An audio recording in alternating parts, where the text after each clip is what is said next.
إحدى المشاريع التي يقوم بها جبر الخواطر مشروع سقيا الكرام الثلاثي، وهي توزيع مياه الشرب على أهلنا النازحين في مخيمات الشمال السوري.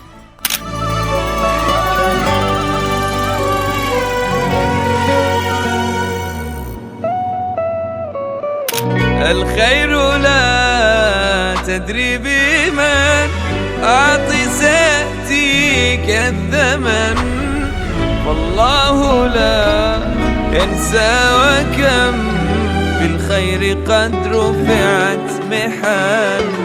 الخير لا تدري بمن أعطي سيأتيك. يجزيكم ماء الكوثر وماء زمزم، والله يجزيكم الخير، يعطيكم العافية يا رب. بالخير قد رفعت محن. كن داعيا للخير، كن رحمة للغير، أنت الذي في وجوده هذه الحياة. افعل الخير وامضي